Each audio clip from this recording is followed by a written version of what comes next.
لوحنا الدم تفضى واستولونا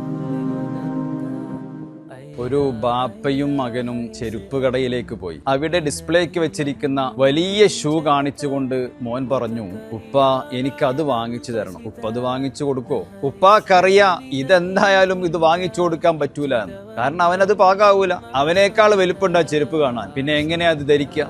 അവന് വേണ്ട ചെരുപ്പ് ഉപ്പ വാങ്ങിച്ചു കൊടുക്കും എന്നതുപോലെ നമുക്ക് ചിലപ്പോൾ എന്താണ് ചോദിക്കേണ്ടതെന്ന് അറിയില്ല, എങ്ങനെയാണ് ചോദിക്കേണ്ടതെന്ന് അറിയില്ല, എപ്പോഴാണ് ചോദിക്കേണ്ടതെന്ന് അറിയില്ല. ചിലപ്പോൾ നമ്മൾ ചോദിച്ചത് നമുക്ക് കിട്ടിക്കൊള്ളൊന്നുമില്ല. എന്നാലും നമ്മൾ ചോദ്യം നിർത്തരുത്. അള്ളാഹുവിന് വലിയ ഇഷ്ടമാണ് ചോദിക്കുന്നത്. ഉദ്ഊനി അസ്തജിബ് ലക്കും, എന്നോട് നിങ്ങൾ ചോദിക്കൂ, ഞാൻ നിങ്ങൾക്ക് ഉത്തരം തരാം എന്ന് അല്ലാഹു തആല പറഞ്ഞിട്ടുണ്ടല്ലോ. നമ്മൾ ചോദിക്കുക.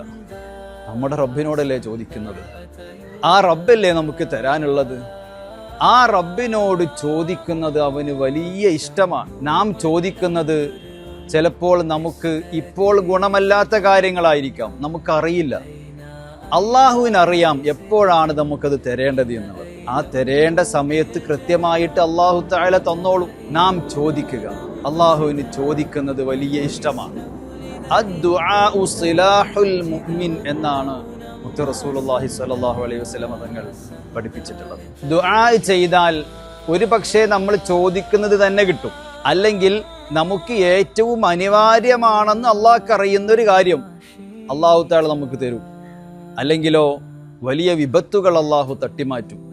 ഇനി അതൊന്നുമില്ലെങ്കിൽ നാം ചോദിക്കുന്ന ഓരോ ചോദ്യങ്ങളും നമ്മുടെ ദുആ ഒക്കെ രേഖപ്പെടുത്തി വെക്കുന്നുണ്ട്.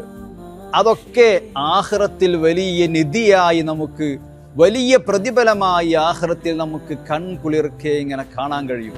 അപ്പൊ നമ്മൾ ചിന്തിക്കും, നമ്മുടെ ഒരു ദുആയും ദുനിയാവിൽ ഉത്തരം കിട്ടിയിരുന്നില്ലെങ്കിൽ എന്ന് ആഖിറത്തിൽ ചിന്തിക്കുന്ന ഒരു സന്ദർഭമുണ്ട്. അതുകൊണ്ട് ചോദ്യം നമ്മൾ നിർത്തരുത്. നാം നമ്മുടെ റബ്ബിനോട് ചോദിച്ചു കൊണ്ടേയിരിക്കുക.